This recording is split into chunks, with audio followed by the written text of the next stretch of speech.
بڑے بڑے شعراء نے اور بڑے بڑے وسیع اللسان لوگوں نے حضرت رسول اللہ صلی اللہ علیہ وسلم کی مدح کے اندر اور آپ کی شان اقدس کے اندر جو الفاظ کہے وہ آپ کی آمد کے حوالے سے اور آپ کی تشریف آوری کے حوالے سے اور آپ کی سیرت مبارکہ اور مطہرہ کے حوالے سے ایک بڑی خوبصورت جھلک کو بیان کرتے ہیں۔ حتیٰ کہ مسلمان تو مسلمان رہے، پنڈت ہری چند اختر نے کیا خوبصورت الفاظ کہے، کس نے ذروں کو اٹھایا اور صحرا کر دیا، کس نے قطروں کو ملایا اور دریا کر دیا، آدمیت کا غرض ساما مہیا کر دیا اور ایک عرب نے آدمی کا بول بالا کر دیا۔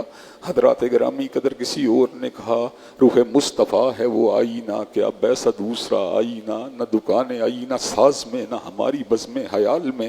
کسی اور نے کیا خوبصورت الفاظ کہے، یا صاحب الجمال و یا سید البشر من وجہک المنیر لقد نور القمر لا یمکن الثناء کما کان حقہ بعد از خدا بزرگ توئی قصہ مختصر۔ حضرات گرامی قدر حضرت حسان ابن ثابت نے حضرت رسول اللہ صلی اللہ علیہ وسلم کی مدح کرتے ہوئے اور آپ کا دفاع کرتے ہوئے الفاظ کہے تھے، حجوت محمدا فعجبت عنہ وعند اللہ فی ذاک الجزاء۔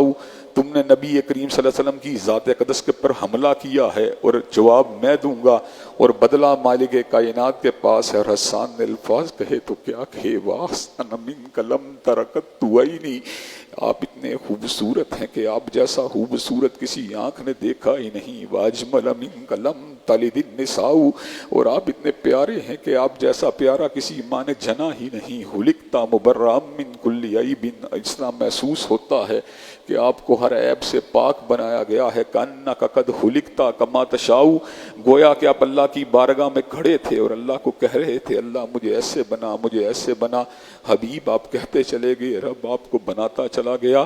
حضرات گرامی قدر اسی حوالے سے حضرت علامہ اقبال نے بھی اپنے خیالات کے گھوڑوں کو دوڑایا اور حضرت رسول اللہ صلی اللہ علیہ وسلم کی بارگاہ رسالت مآب میں گلدستہ ہے عقیدت کو نچھاور کیا اور الفاظ کہے تو کیا کہے کہ محمد سے وفا تو نے تو ہم تیرے ہیں، یہ جہاں چیز ہے کیا لوح و قلم تیرے ہیں۔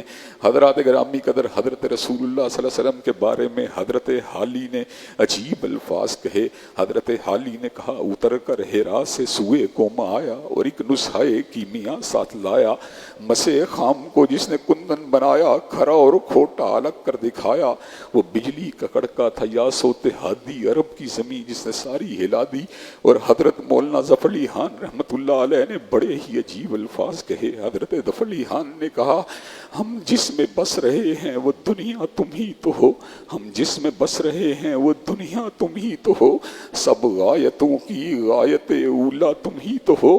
حضرات گرامی قدر حضرت رسول اللہ صلی اللہ علیہ وسلم کائنات میں جلوہ گر ہوئے اور عجیب انداز میں جلوہ گر ہوئے۔ اللہ تبارک و تعالیٰ نے اس امر کا اعلان فرما دیا، یحل لهم الطیبات ویحرم علیہم الخبائث ویضع عنہم اصرہم والاغلال التی کانت علیہم۔